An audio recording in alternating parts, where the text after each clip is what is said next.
इस कथा के माध्यम से तुम यह अनुभव करोगे कि अपने श्रेष्ठ से हमें सिर्फ ज्ञान ही प्राप्त होता है और उस ज्ञान के साथ जब कर्म जुड़ता है तभी समस्याओं का समाधान होता है। इसका सीधा अर्थ है केवल ज्ञान से ही समस्या नहीं सुलझती और केवल कर्म से भी समस्या नहीं सुलझती।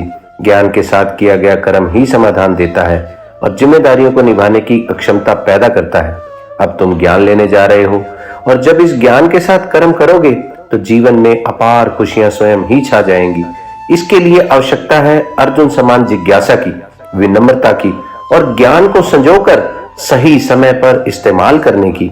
मैं तुम्हें यह कथा केवल घटनाएं सुनाने के लिए नहीं बल्कि किरदारों की गुणवत्ता और उनके दृष्टांतों के माध्यम से ही जीवन को समझने के उद्देश्य से सुना रहा हूं, क्योंकि तुमने अपने जीवन में अब तक वही किया जो तुमने देखा, सुना या महसूस किया है।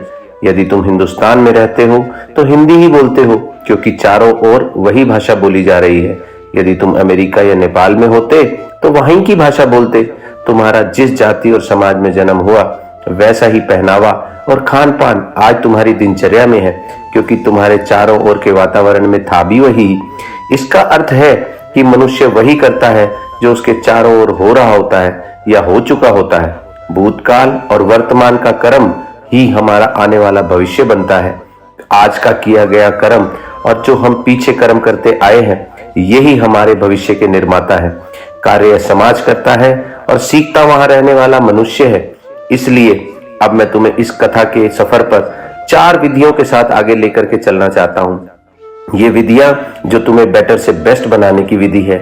इससे हर रोज स्वयं का अगर तुम एक नया और बेस्ट वर्जन तैयार कर सको तो ये सबसे अच्छा होगा।